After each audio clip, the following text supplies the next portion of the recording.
Buenas, somos estudiantes de la Universidad Tecnológica Boliviana del cuarto semestre, paralelo B, turno mañana, sede La Paz Gestión 2022 de la carrera de Derecho.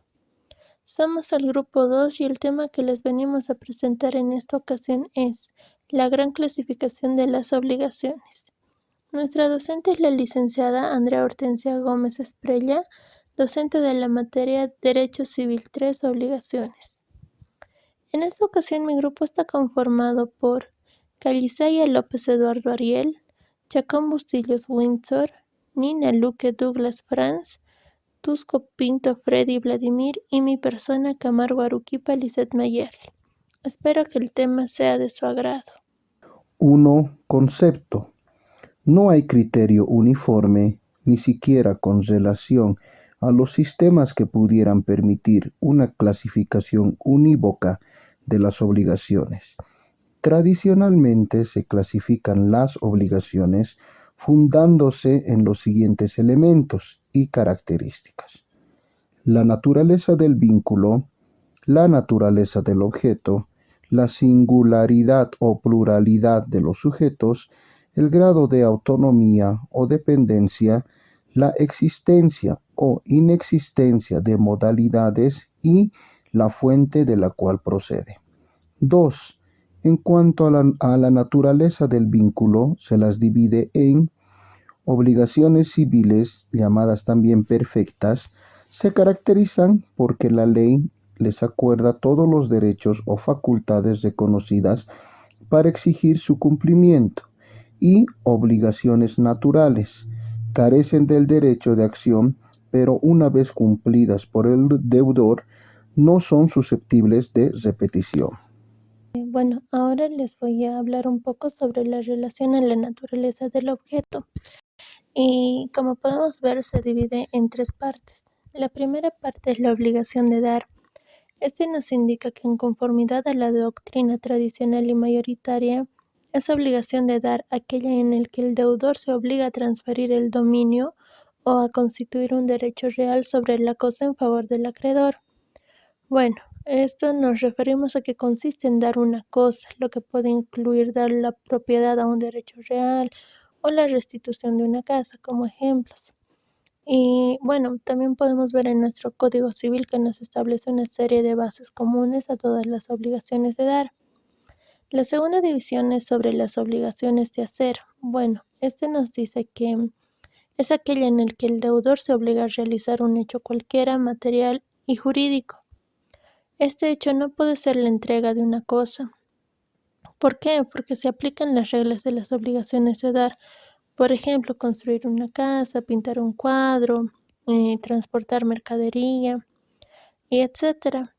Además de que se compromete a celebrar un contrato, la obligación de hacer es aquella que impone al deudor la ejecución de un hecho cualquiera distinto de la tradición de una cosa.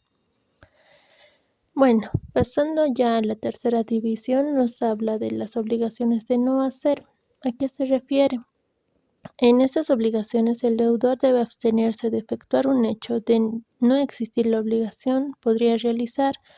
Por ejemplo, la que contrae una persona al enajenar un establecimiento de comercio, de no colocar otro de igual giro en la misma plaza, las prohibiciones de explotar por cuenta propia. ¿Hasta qué nos referimos?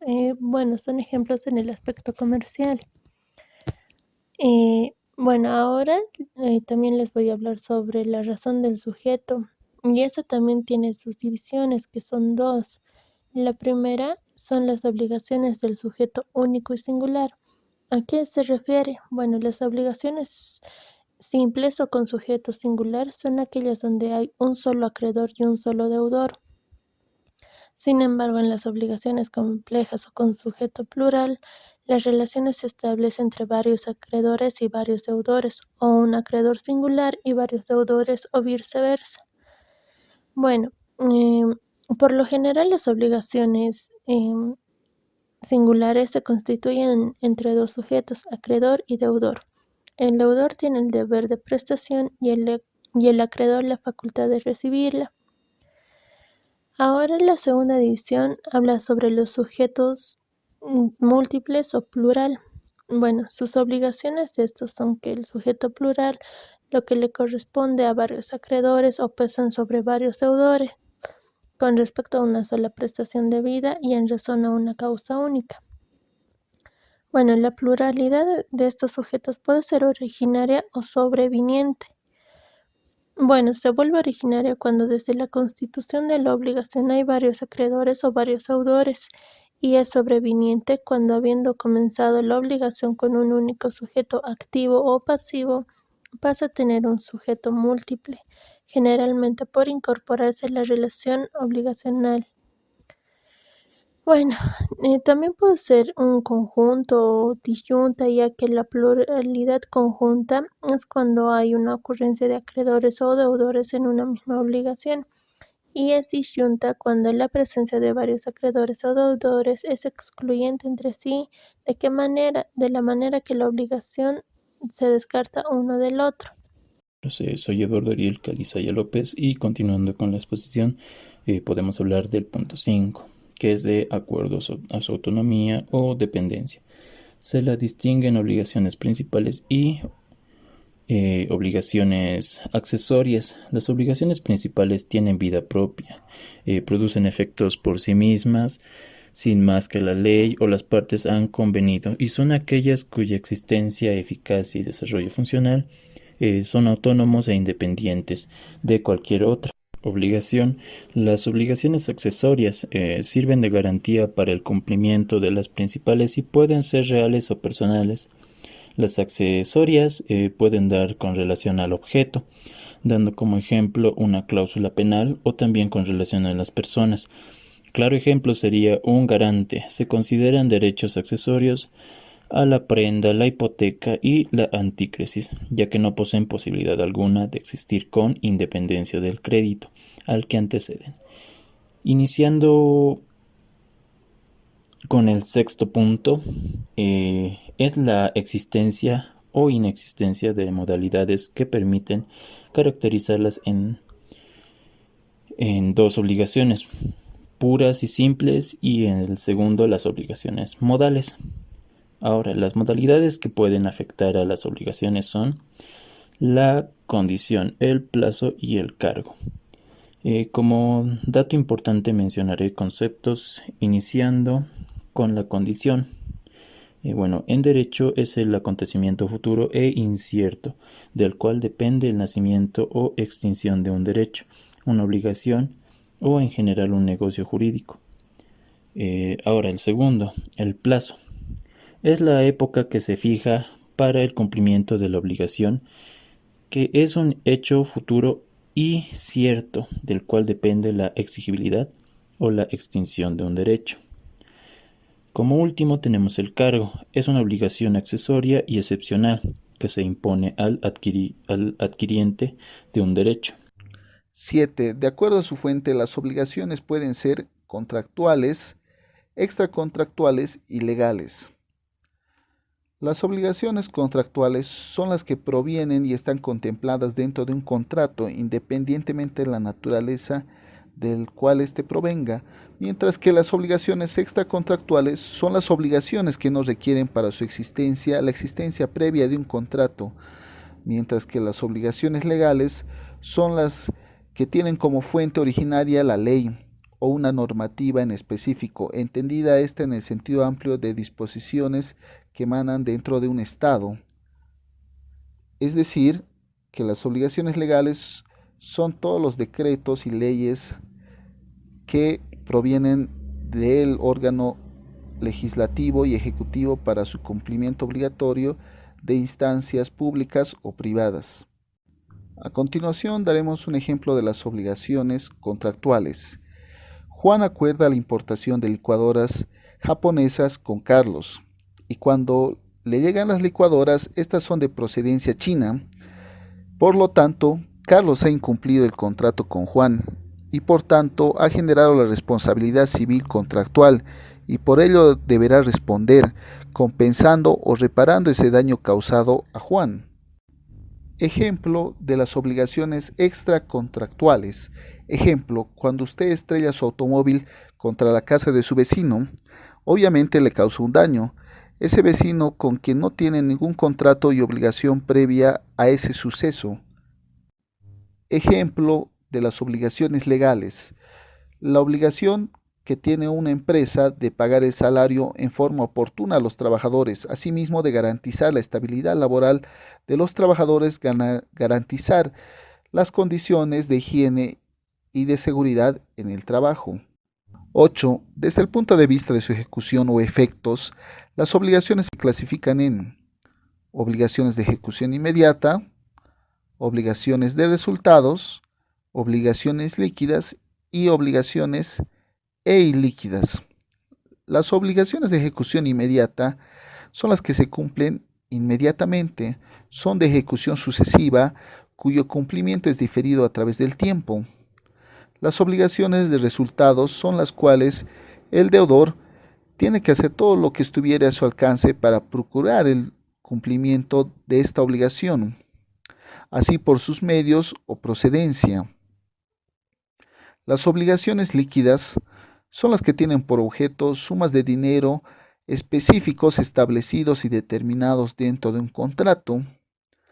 Las obligaciones ilíquidas son las cuales se debe seguir un procedimiento previo para determinar su valor o en qué consiste la obligación contraída.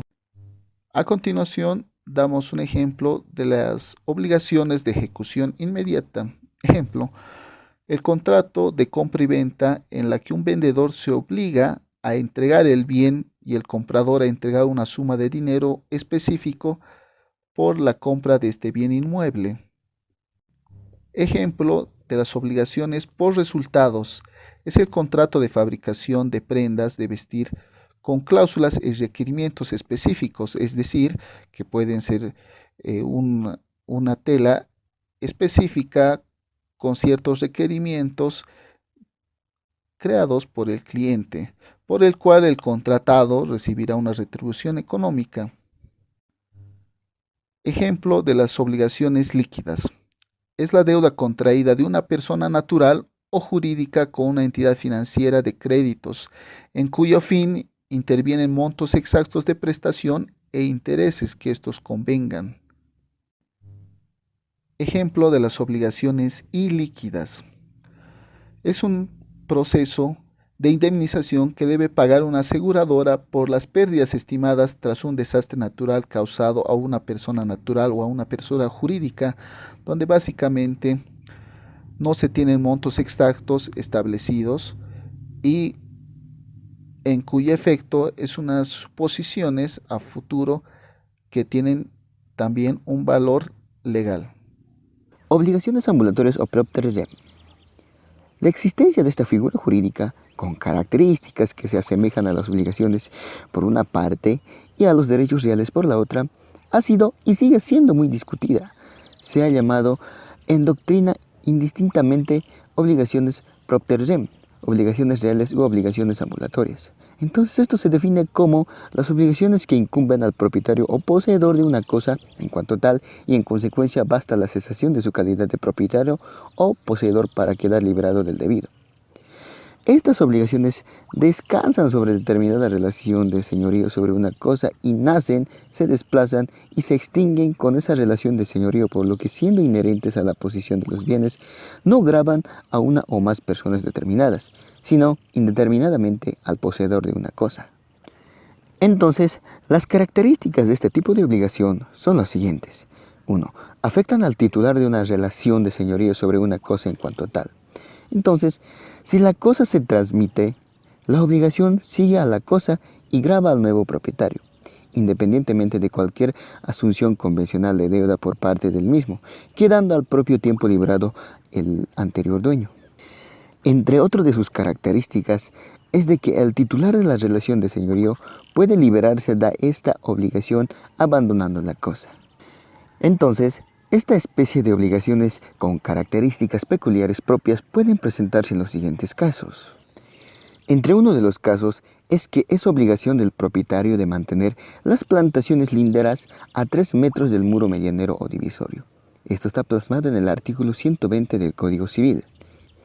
Entre otro de los casos es que es obligación del propietario de cortar las ramas que pasan el límite de la propiedad, artículo 121 del Código Civil. Entre otros de los casos, es obligación del condominio de pagar la parte proporcional de los gastos. Siguiendo con los casos, las expensas comunes del condominio, artículos 162 y 191 del Código Civil. Entre otros de los siguientes casos que se pueda llegar a presentar son las ciertas obligaciones surgidas del usufructo, artículo 223 al 243 del Código Civil. Y por último caso, obligación de pagar los gastos de mantenimiento en la medianería, artículo 182 del Código Civil.